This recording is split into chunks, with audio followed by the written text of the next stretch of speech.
Hey, how are you? I hope everyone is all good. It is pretty early here, hence once again why I am talking quietly. Yeah, I hope you're all well. Um, what I'm going to talk about today, and try desperately not to get distracted, I wonder what that might be. I've had several attempts, is about the importance of journaling, particularly when you're going through something. Oh, that's my alarm. Stop alarm. That I never need. And yeah, some people like to keep diaries anyway. You can call it journaling, you can call it a diary, you can call it whatever you want. It's just in the name.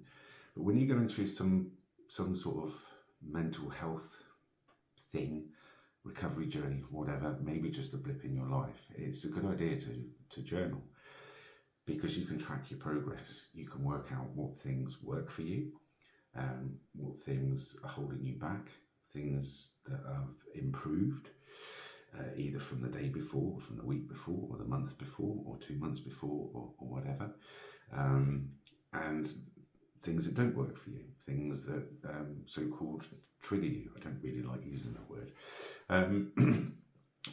but it's really important. Okay, now I was made aware of the importance and the value of journaling many years ago, and I did used to do it, and then I stopped.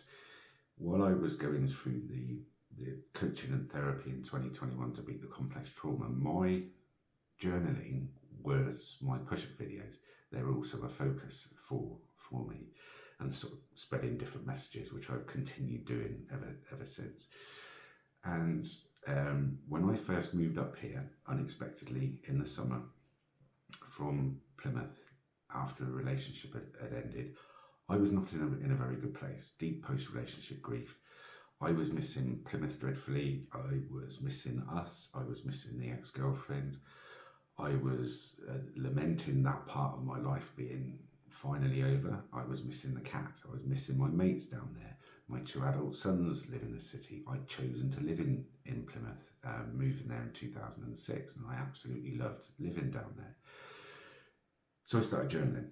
And then after a few weeks, because I was putting the work in every day, I figured that I'd worked through everything.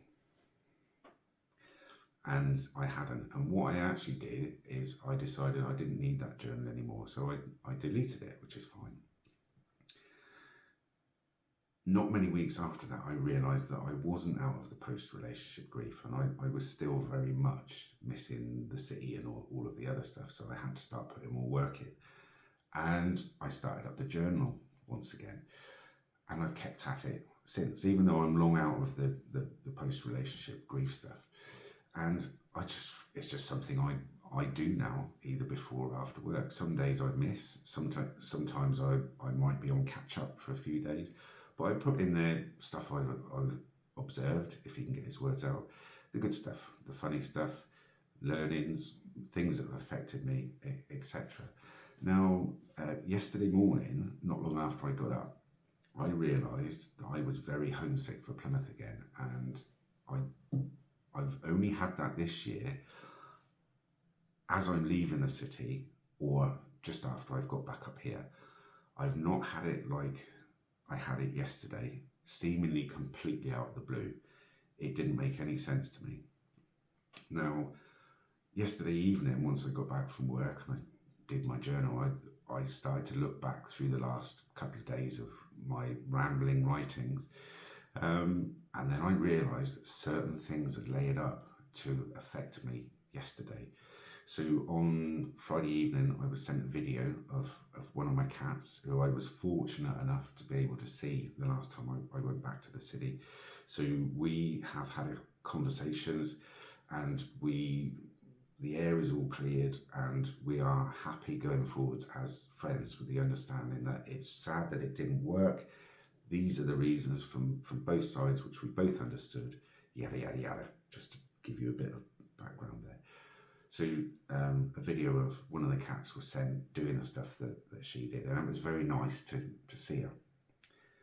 On Saturday, I did the video about the difficulties of getting seen via the NHS for an ADHD or indeed an autism assessment.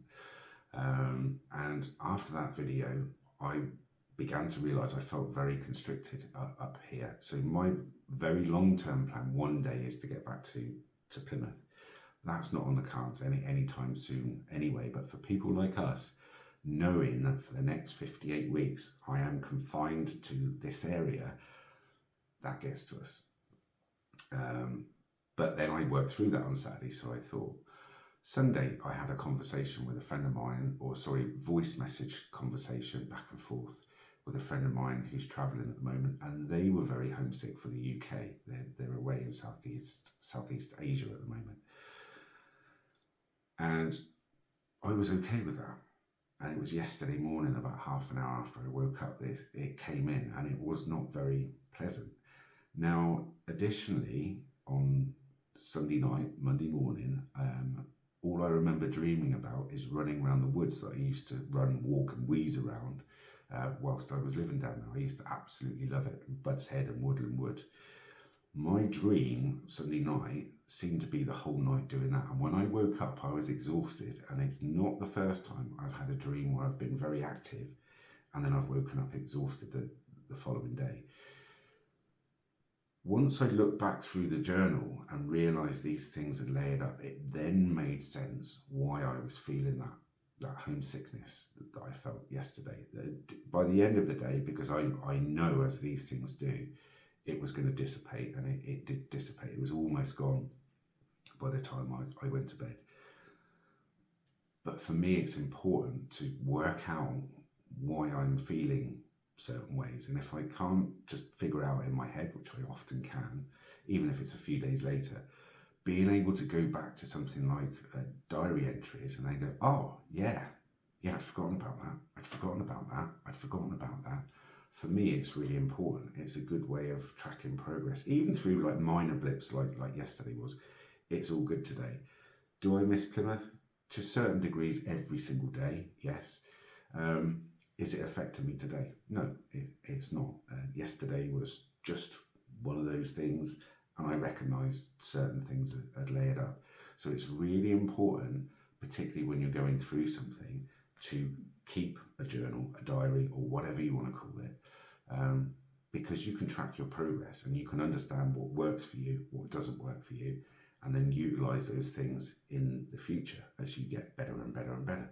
Okay, so that's it for today. I'm now starting to repost stuff on Instagram and YouTube as well as on Facebook.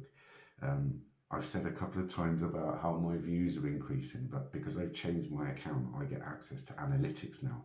And apparently, the average view time is between 15 and 17 seconds. So most of you haven't got this far. If you have, thank you very much. If you're struggling, you must reach out, okay?